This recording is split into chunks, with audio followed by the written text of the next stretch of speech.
Hallelujah.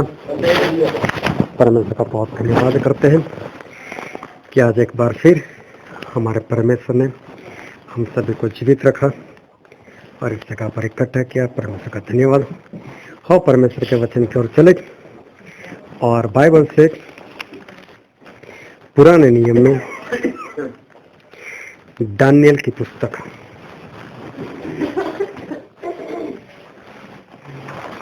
Daniel उसका 6वां अध्याय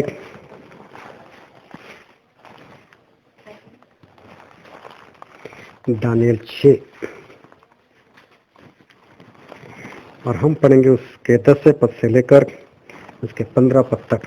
Daniel ਨੂੰ ਮਾਲੂਮ ਹੋਇਆ ਕਿ ਉਸ ਲੇਖ ਉੱਤੇ ਸਹੀ ਪੈ ਗਈ ਹੈ ਤਾਂ ਉਹ ਆਪਣੇ ਘਰ ਵਿੱਚ ਆਇਆ ਅਤੇ ਆਪਣੀ ਕੋਠੜੀ ਦੀ ਬਾਰੀ ਖੋਲ ਕੇ ਜਿਹੜੀ ਯਰੂਸ਼ਲਮ ਵੱਲ ਸੀ ਅਤੇ ਦਿਨ ਵਿੱਚ 3 ਵਾਰੀ ਗੋਡੇ ਨਿਵਾ ਕੇ ਪਰਮੇਸ਼ਵਰ ਦੇ ਅੱਗੇ ਸਾਹਮਣੇ ਜਿਵੇਂ ਅੱਗੇ ਕਰਦਾ ਸੀ ਬੇਨਤੀ ਕੀਤੀ ਅਤੇ ਸ਼ੁਕਰ ਮਨਾਇਆ। ਤਾਂ ਇਹ ਲੋਕ ਇਕੱਠੇ ਹੋਏ ਅਤੇ ਦਾਨੀਏਲ ਨੂੰ ਆਪਣੇ ਪਰਮੇਸ਼ਵਰ ਦੇ ਸਾਹਮਣੇ ਬੇਨਤੀਆਂ ਅਤੇ ਤਰਲੇ ਕਰਦੇ ਪਾਇਆ। ਫਿਰ ਉਹ ਨੇੜੇ ਆਏ ਅਤੇ ਰਾਜੇ ਦੇ ਸਾਹਮਣੇ ਰਾਜੇ ਦੇ ਪੱਕੇ ਕਾਨੂੰਨ ਲਈ ਆਖਿਆ ਬਈ ਹੇ ਰਾਜਨ, ਕੀ ਤੁਸੀਂ ਉਸ ਵਿਧੀ ਉੱਤੇ ਸਹੀ ਨਹੀਂ ਪਾਈ ਬਈ ਜਿਹੜਾ ਕੋਈ 30 ਦਿਨਾਂ ਤੀਕ ਤੁਹਾਤੋਂ ਬਾਅਦ ਕਿਸੇ ਦੇਵਤੇ ਜਾਂ ਮਨੁੱਖ ਅੱਗੇ ਬੇਨਤੀ ਕਰੇ ਸੋ ਸ਼ੇਰਾਂ ਦੇ ਘੋਰਨੇ ਵਿੱਚ ਸੁੱਟਿਆ ਜਾਵੇਗਾ। ਰਾਜੇ ਨੇ ਉੱਤਰ ਦੇ ਕੇ ਆਖਿਆ ਇਹ ਗੱਲ ਸੱਚ ਹੈ, ਮਾਦੀਆਂ ਅਤੇ ਫਰੀਸਿਆਂ ਦੇ ਕਾਨੂੰਨ ਅਨੁਸਾਰ ਜੋ ਬਦਲਦੇ ਨਹੀਂ।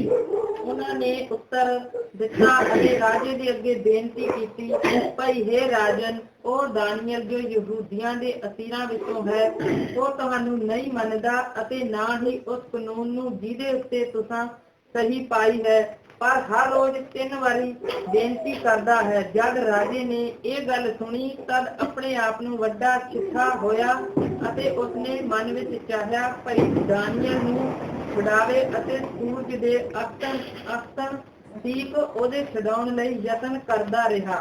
ਫਿਰ ਉਹ ਮਨੁੱਖ ਰਾਜੇ ਦੇ ਸਾਹਮਣੇ ਇਕੱਠੇ ਹੋਏ ਅਤੇ ਰਾਜੇ ਨੂੰ ਆਖਣ ਲੱਗੇ ਹੇ ਰਾਜਨ, ਤੁਸੀਂ ਜਾਣ ਲਓ ਕਿ ਮਾਦੀਆਂ ਤੇ ਫਾਰਸੀਆਂ ਦਾ ਇਹ ਕਾਨੂੰਨ ਹੈ ਜੋ ਮਨਾਹੀ ਦਾ ਪੱਕਾ ਕਾਨੂੰਨ ਅਤੇ ਸਾਹੀ ਵਿਧੀ ਰਾਜਾ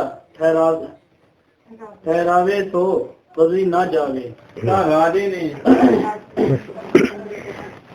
परमेश्वर पिता का वचन हमारे लिए बहुत ही आशीषित है और बाइबल का वचन वो सच्चा है और परमेश्वर ने कहा है कि सच्चाई को अगर जानोगे तो सच्चाई तुम्हें आज़ाद करेगी। हालेलुया।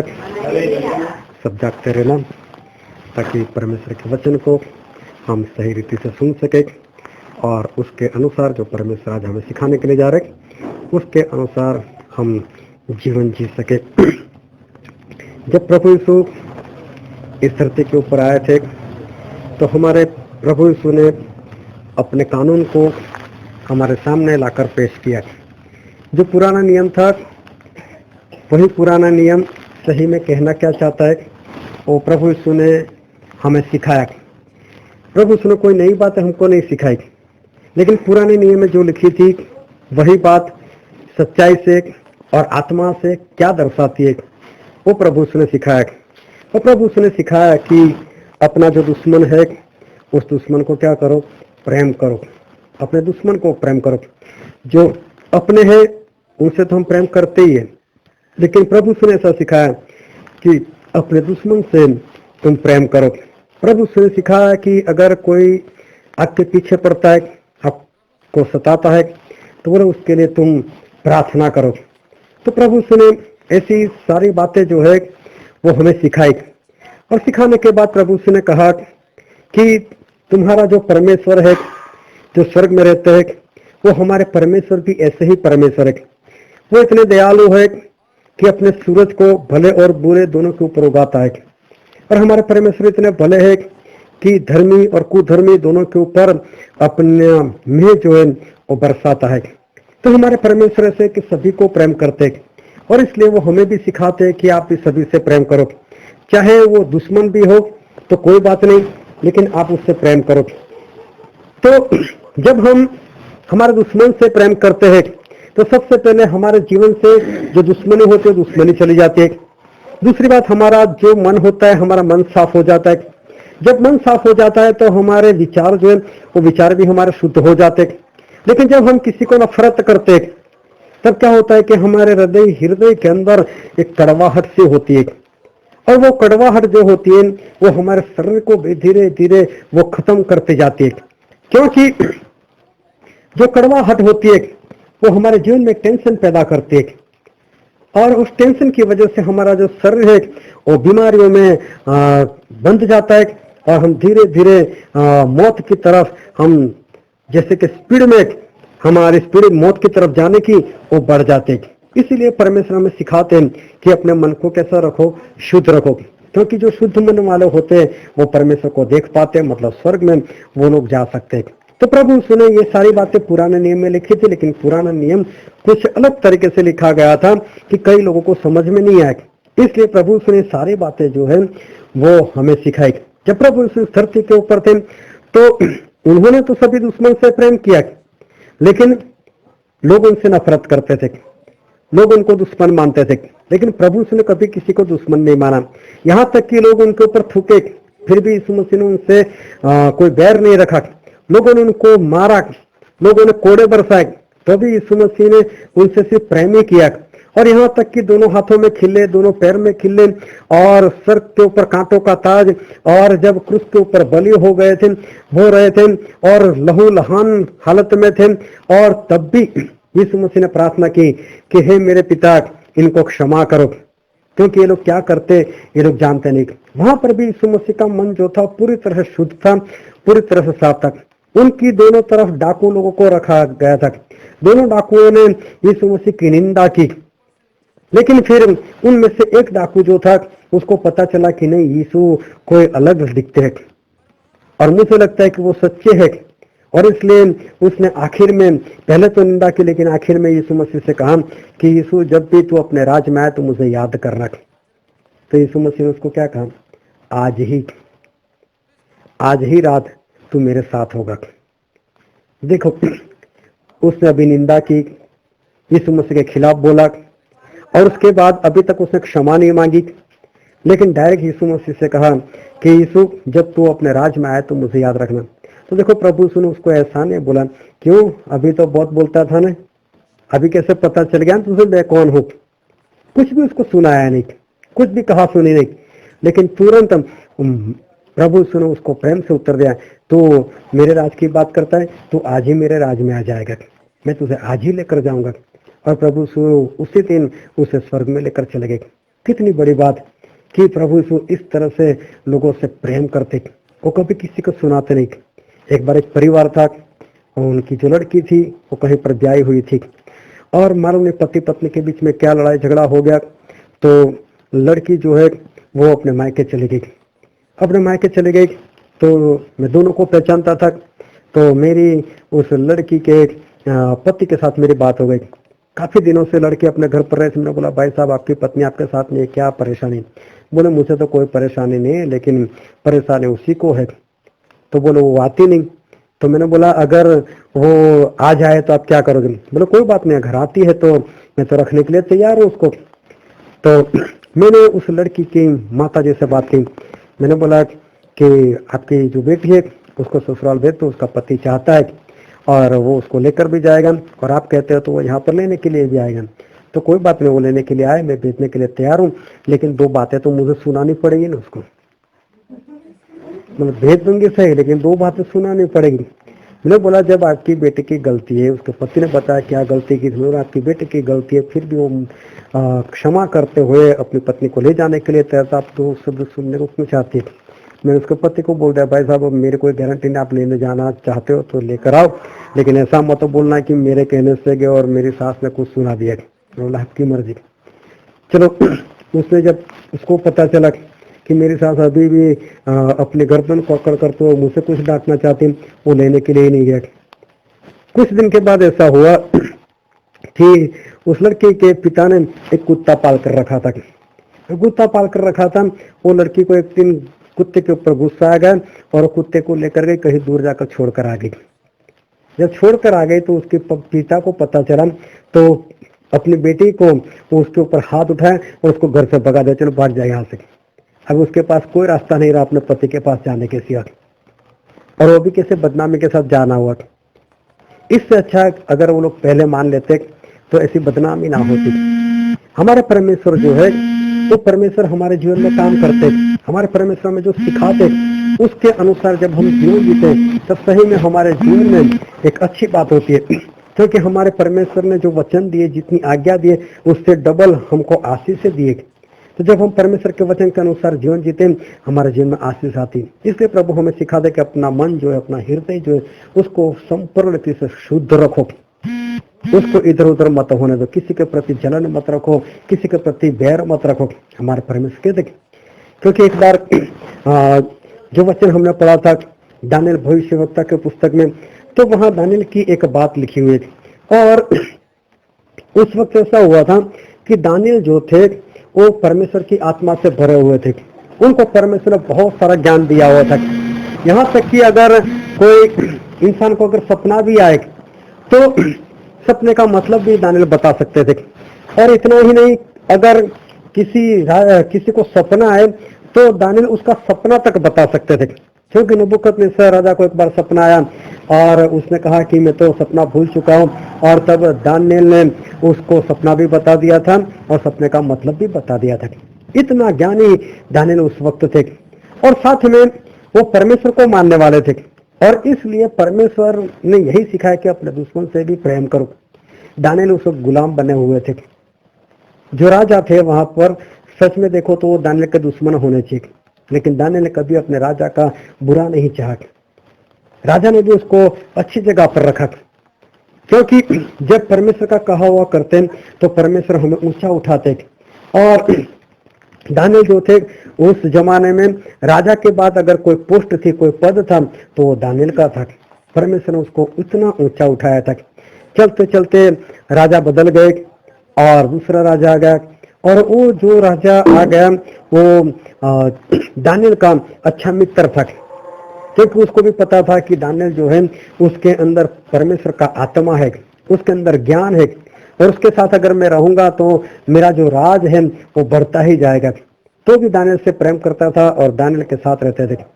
और दानिएल को उसने भी वही पोस्ट बनाए रखी थी कि राजा के बाद दूसरी जो पोस्ट थी, दूसरा जो पद था, वो दानिएल के लिए उसने छोड़कर रखा था। अभी वहां पर कुछ लोग थे, उन्होंने जब दानिएल को देखा तो उन्होंने देखा कि ये बरसों से राजा के साथ चिपका हुआ है, इसको गिराए तो किस तरह से गिराए, क्योंकि वो लोग दानिएल वाला जो पद था वो लेना चाहते थे। तो उन्होंने बहुत प्रयत्न किए कि दानिएल को कहीं से फंसाए। बहुत जोर लगाने के बाद भी उनको पता चला कि दानिएल में इतनी बुद्धि है, इतना ज्ञान है कि दानिएल जो है वो नहीं फंस सकता। तो बोले अब क्या करेंगे। तो उन्होंने देखा कि दानिएल पूरा दिन करता क्या है, और जिस तरह से उन्होंने देखा तो उनको पता चला कि दानिएल वो है कि अपने परमेश्वर के सिवा और कहीं पर झुकता नहीं, सिर्फ अपने परमेश्वर को मानता है। तो उन्होंने देखा कि एक बात है उसमें हम दानिएल को फंसा सकते हैं, और वो बात है उसके परमेश्वर के विरोध में अगर कुछ करे तो दानिएल फंस सकता है। तो उन्होंने राजा के पास गए और राजा को जाकर बोलते, राजा एक ऐसा कानून बनाओ कि 30 दिन तक लोग सिर्फ आपकी पूजा करें, और 30 दिन तक आपके सिवा किसी भी देवी देवता की किसी को भी पूजा नहीं करनी, बस सिर्फ आपकी पूजा करनी। और अगर कोई आपकी पूजा ना करे उस 30 दिन के अंदर और किसी देवी देवता की पूजा करे तो बोले उसको सिंहों के बिल में उसको डाल दिया जाएगा। राजा को तो क्या था, राजा ने तो सही कर दे दिया, तो कोई बात नहीं, ये कानून बन गया 30 दिन के लिए। अब उसको क्या मालूम कि मेरा जो मित्र है दानिएल उसी को फंसाने के लिए लोग कर रहे, लेकिन उसने सही कर दे दिया। अभी क्या हुआ, जब दानिएल को पता चला कैसे सही हो चुकी है, फिर भी दानिएल डरे नहीं। और जिस तरह से सुलेमान राजा ने अपनी प्रार्थना में परमेश्वर से कहा था कि परमेश्वर अगर तेरे लोग वो कहीं पर गुलाम बनकर चले जाए, उनको गुलाम बना दिया जाए, और वहीं से भी वो लोग यरूशलेम की और अपनी नजर उठाकर वो प्रार्थना करें, तो परमेश्वर तो उनकी प्रार्थना को सुनना। तो दानिएल भी इसी तरह से प्रार्थना करते थे। वो जहाँ पर रहते थे वहाँ जो खिड़की यरूशलेम की ओर खुलती थी उसको खुला रखकर वो प्रार्थना करते थे। अभी उसको दानियल को पता चल गया कि सही हो चुकी है और अगर मैं प्रार्थना करूंगा तो मुझे सिंहों के बिल में डाल दिया जाएगा। अगर वो चाहते तो खिड़की बंद कर अगर प्रार्थना करते तो किसी के पास कोई सबूत नहीं रहता, लेकिन डर के मारे क्यों करना, परमेश्वर को मानने वाले, इसलिए दानियल ने बिना डरे हुए जो खिड़की खुली रखते थे उसको खुली रखी। 3 बार उन्होंने जिस तरह से पहले प्रार्थना करते थे वैसे ही प्रार्थना की। उन लोगों ने देख लिया, सबूत को इकट्ठा कर लिया और तीनों गए राजा के पास। और राजा के पास जाकर वो 3 लोग बोलने लगे कि राजा राजा क्या तूने ऐसे सही नहीं की, तूने ऐसा कानून नहीं बना कि 30 दिन तक तेरी पूजा की जाए और किसी की नहीं, और अगर कोई किसी और की पूजा करे तो उसको सिंहों के बिल में डाल दिया जाए। राजा बोलता है हाँ ये कानून है और हमारा कानून कभी नहीं बदलता। तो बोले फिर दानियल तो तेरी पूजा नहीं करता, वो तो आज भी अपने परमेश्वर की पूजा करता है, उसी की आराधना करता है, अब क्या करना है। अभी राजा के समझ में आ गया कि दानियल को फंसाने के लिए इन लोगों ने ये सारा प्लान जो है वो सारा प्लान बनाया है। उसने कहा चलो कोई बात नहीं, मैं देखता हूँ। सुबह से लेकर शाम तक राजा सोचते रहे किस तरह से दानियल को बचा जाए, किस तरह से दानियल को बचा जाए। बहुत दिमाग लगाने के बाद भी राजा को कहीं पर भी कोई आस नहीं मिली कि किस तरह से मैं दानियल को बचा सकता हूँ। आखिर में शाम हो गई और वो लोग राजा के पास दौड़ कर आए और राजा को बोला राजा हमारे कानून कभी नहीं बदलते, तूने साइन किए, अभी क्या करना है मुझे बताओ, दानियल को डालना है कि नहीं सिंहों के बिल में। और राजा बोलता है चलो ठीक है। वो बहुत दुखी था क्योंकि वो उसका मित्र था, फिर भी चलो दानियल को लेकर गए और जाकर उसको सिंहों के बिल में डाला। डालने से पहले राजा ने भी बोला कि दानियल तू जिस परमेश्वर की आराधना करता है वो तेरी रक्षा करेंगे, और उसको वहां पर डाल दिया गया। अब अंदर जो सिंह थे परमेश्वर ने पहले से उनके मुंह को बंद कर दिया था और मुंह बंद कर दिया था, उन्होंने दानियल के ऊपर कोई हमला नहीं किया। दानियल वहां पर गए, पूरी रात सिंहों के साथ बिताई, वहीं पर सो गए और राजा जो थे उनको पूरी रात नींद नहीं आई। राजा का भीतर चक्कर लगा रहे, कभी उधर चक्कर लगा रहे। ये 6वां अध्याय पूरा शांति से पढ़ना, पता चला गया सारी बातें उसमें लिखी हुई। उसके बाद जैसे वैसे सुबह हुई, राजा जो थे वो सबसे पहले वहीं पर गए जहां पर ये गुफा थी और वहां उसके मुंह के ऊपर से उन्होंने जोरों से आवाज लगाई कि दानियल दानियल क्या तेरे परमेश्वर ने तुझे बचाया, क्या तू जिंदा है। और दानियल ने नीचे से आवाज दी हाँ राजा मैं जिंदा हूं, मेरे परमेश्वर ने सिंहों के मुंह बंद कर दिए थे और मुझे कुछ नहीं हुआ। उन्होंने दानियल को बाहर निकाला। अभी उनका जो क्रोध था राजा का वो उन तीनों के ऊपर भड़क गया। तो तुम लोगों ने दानियल को फंसाने के लिए सब कुछ किया, लेकिन दानियल के परमेश्वर ने तो दानियल को बचा लिया। अब तुम तीनों को उसके अंदर डाल दिया जाएगा। और राजा ने आज्ञा दी, उन सभी को सिंहों के बिल में डाल दिया गया। बाइबल में ऐसा लिखा है कि उनके पैर नीचे जमीन को छुए उससे पहले हवा में ही उस सिंहों ने उनको फाड़ कर खा लिया, उनको नीचे गिरने तक नहीं दिया, उनको बीच में से ही फाड़ कर उनको खा लिया। सिंह कितने भूखे हो गए, लेकिन ऐसा वहां पर हुआ। अब बहुत ध्यान समझना कि हमारे परमेश्वर ने चमत्कार किया, हमारे परमेश्वर चमत्कार करती है। चमत्कार करना उनके लिए कोई बड़ी बात नहीं, बड़े बड़े चमत्कार करते हैं। सिंह के मुंह बंद करना उनके लिए एक मामूली सी बात थी। जो परमेश्वर समुद्र को फाड़ सकते हैं, जो परमेश्वर 400 साल के बाद फिर उनकी गुलामी से अपने लोगों को छुड़ा सकते, उस परमेश्वर के लिए एक आम सी बात थी। ये कुछ भी नहीं था परमेश्वर के लिए, ये परमेश्वर चमत्कार कर दिया। आज हम उस चमत्कार को देखना नहीं चाहते। चमत्कार तो हमको मालूम कि हाँ परमेश्वर ने दानियल को बचा लिया, लेकिन वहीं पर कुछ और लोग थे जिन्होंने दानियल का बुरा चाहा। उनकी हालत क्या हो गई, वो क्या चाहते थे? उनको ऐसा लगा कि हम जीत गए, हमारी तरक्की में जो कांटा था, जो दानियल था, जो हमको आगे बढ़ने नहीं दे रहा था।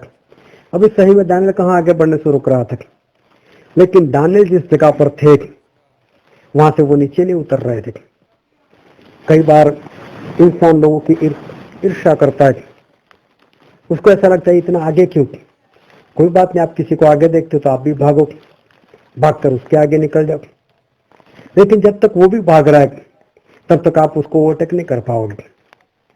वो रुक जाएगा तो आप आगे निकल पाओगे, लेकिन वो रुकता नहीं, उसमें उसकी कहाँ गलती है। वो जहां पर है वहीं पर है, वो हमें आगे नहीं निकलने देता। लेकिन सही में उसको तो मालूम भी नहीं मेरे पीछे कौन आ रहा है, वो तो बस अपनी चाल चलते रहता है, वो तो आगे बढ़ते रहता है।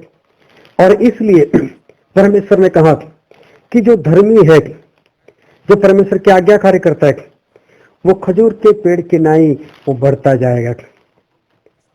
वो लबानोन के जो देवदार है उसके उस पेड़ के अनुसार वो तो आगे ही बढ़ता जाएगा। जब खजूर के पेड़ को हम देखते, कभी जाकर देखना, उसकी एक एक डाली जो होती है, जो सबसे नीचे वाली डाली होती है वो सबसे बड़ी होती है, क्योंकि वो सबसे पहले आई हुई। जैसे जैसे ऊपर जाते हैं तो उसकी जो डाली उसके बाद आई होती है वो छोटी दिखती है। और अगर दूर से अगर हम देखते हैं, जब खजूर का पेड़ देखते हैं तो ऊपर ऐसा लगता है जैसे कोई गोलाई में वो पेड़ बना हो, ऐसा दिखता है।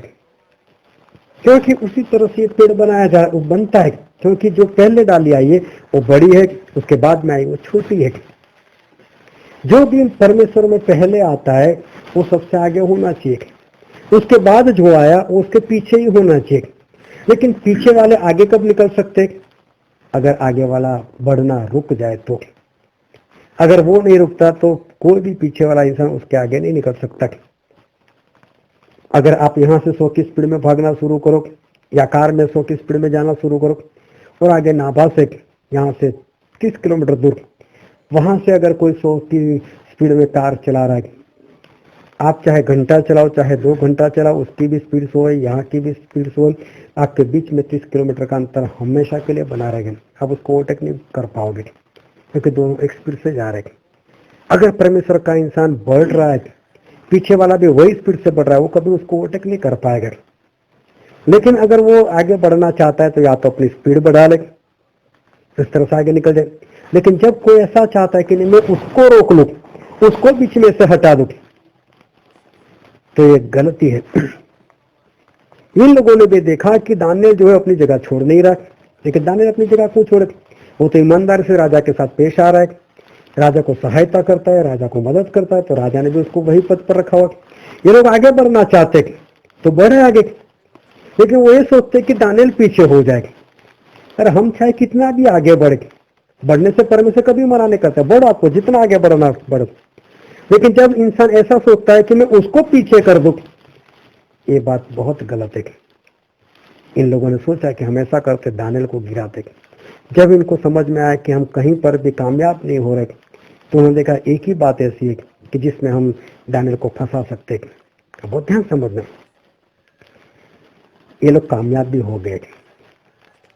इन लोगों ने राजा से बात की, एक योजना बनाई, एक कपट किया और योजना बनाकर उन्होंने राजा से सही भी करवा ली। राजा ने भी सही कर दी, सब कुछ हो गया। दानियेल को जो नहीं करना चाहिए उस कानून के हिसाब से, लेकिन दानियेल अपने परमेश्वर से डरते, वो तो देखते देखी जाएगी जो भी सही हुई तो क्या, कोई बात नहीं। उनको जो करना चाहिए था परमेश्वर के नाम से, वो उन्होंने किया ही किया। आखिर में क्या हुआ, दानियेल पकड़े गए।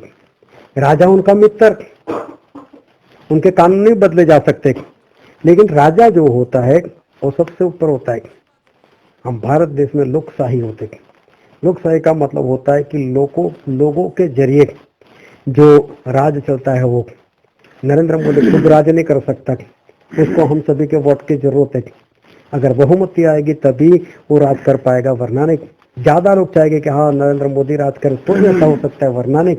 मतलब हमने उसको चुनकर वहां पर बिठाया कि तू ऐसा काम कर। हम चाहते हैं हमारी जगह पर हम सब एक साथ में नहीं बैठ सकते, इसलिए हम सभी ने किसी एक इंसान को चुनकर वहां पर बिठाया। लेकिन जब राजा होता है तो राजा में कोई वोट की जरूरत नहीं होती, बस वो तो राजा बन गया, बात समाप्त। वो जो भी करे लोगों को बस उसके अनुसार चलना ही है। तो राजा था, अगर राजा बोल देता कोई बात नहीं मैंने कानून बनाया तो क्या मैं तोड़ देता हूँ कानून को, लेकिन लोग क्या करने वाले थे, वो कुछ भी नहीं कर सकते। राजा चाहते तो दानियल को बचा सकते थे, लेकिन वो भी एक परंपरा में रह गया और उसने दानियल को नहीं बचाया। चाहे दुखी होकर चाहे कैसे भी, लेकिन दानियल को डाल तो दिया ना सिंह को भी। वो तो अच्छा था, परमेश्वर ने बचा लिया, वरना राजा भी खून में दोषी ठहरता। राजा चाहते तो कर सकते थे, लेकिन उन्होंने भी नहीं किया। और ये 3 लोग जो थे वो कामयाब हो गए। पूरी रात इन 3 लोगों ने तो जश्न मनाया होगा, उन्होंने पार्टी की होगी। और सुबह सबसे पहले राजा वहां पर गए तो देखा तो दानियल तो जिंदा है। दानियल को बाहर निकाला। अब बोलते हैं उन तीनों को लेकर आओ। अभी देखो दानियल ने कुछ भी नहीं कहा। दानियल ने नहीं कहा कि उन तीनों को डाल दो अंदर, उन्होंने मेरे साथ ऐसा किया वैसा किया। वो तो राजा की मर्जी हुई। राजा ने बुला लिया और राजा ने उन सभी को अंदर डलवा दिया। सिंह उनको बीच में ही खा गए।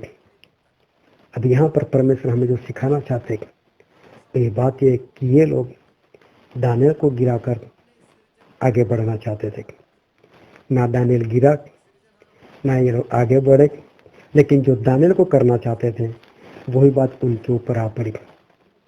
जिस कपड़ से वो लोग दानियल को फंसाना चाहते थे, मरवाना चाहते थे, वही मौत वो लोग खुद मर गए। तो परमेश्वर हमें ये कहना चाहते हैं, अगर हम मन शुद्ध नहीं रखेंगे, अगर हम किसी के खिलाफ कुछ कार्रवाई करेंगे, हमेशा सोचेंगे, तो हम दूसरे के साथ जो करना चाहते हैं वो कल उठकर हमारे साथ होगा। वो हो सकता है बचाया जाए, लेकिन हमारी हालत ऐसी हो जाएगी। तो परमेश्वर आज हमें सिखाना चाहते हैं, किसी का गलत मत सोचो, कहीं ऐसा ना हो कि जो आप उसके साथ करना चाहते हो वो तुम्हारे साथ हो जाएगी। इसलिए प्रभु ने कहा कि जब आप चाहते हो कि लोग आपके साथ कैसा व्यवहार करें, हम कैसा चाहते हैं लोग हमें मान दे, हमें सम्मान दे, हमारा आदर मान करे, हमें प्रेम करे, हमें प्रेम से बुलाए। तो परमेश्वर कहते हैं जो आप चाहते हो ना वो दूसरे को किया करो। मतलब अपना मन कैसा रखो, शुद्ध रखो। इन लोगों ने अपना मन शुद्ध नहीं रखा, इन लोगों ने कपट किया, तो वही बात में वो खुद फंस गए। इससे हमको सीखने को मिलता है कि प्रभु से क्या आज्ञा है, अगर हम हमारे जीवन में ऐसा कुछ करेंगे तो समझो हम जिसको फंसाना चाहते हैं हो सकता है वो बच जाए और हम वही मौत मर जाए।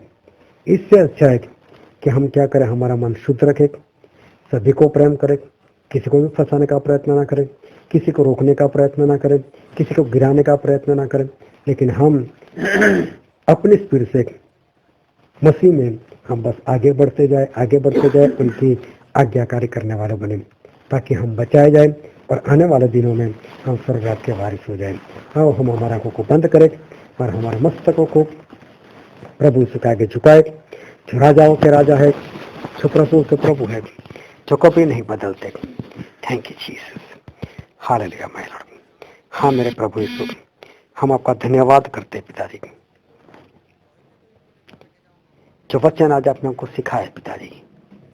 Thank you Jesus. उस वचन के अनुसार पिताजी जिस तरह से 3 लोगों की हालत हो गई पिताजी, हमारी हालत ऐसी ना हो पिताजी। हम किसी के प्रति बैर ना रखें, हम किसी को गिराने की ना सोचे, लेकिन मेरे प्यारे पिता जो ज्ञान आप हमको देते हो उस ज्ञान के जरिए सिर्फ हम बढ़ते चले, ऐसी हम आपसे प्रार्थना करते हैं पिताजी। ऐसी सारी बातों से हम सभी को पिताजी बचा कर रखना, ऐसे हम आपसे प्रार्थना करते हैं पिताजी। यहाँ इकट्ठे सभी लोगों को आप आशीषित करो पिताजी, आज के वचन के आशीष से भर दो, और मेरे पवित्र परमेश्वर सभी को पिताजी शुद्ध हृदय दीजिए, ऐसे हम आपसे प्रार्थना करते हैं। रात में सभी को अच्छे से नींद देना, सुबह आपका नाम लेते उठाना, और मेरे पवित्र परमेश्वर इस घर के दरवाजे आपके नाम से पिताजी खुले रखे पिताजी, उसका 100 गुना प्रतिफल देना, ऐसे हम आपसे प्रार्थना करते हैं पिताजी। Thank you Jesus. सारा आदर मान महिमा हम सिर्फ और सिर्फ आपको देते हैं, हमारे मुक्तिदाता यीशु मसीह के पवित्र नाम से मांगते हैं। आमीन आमीन।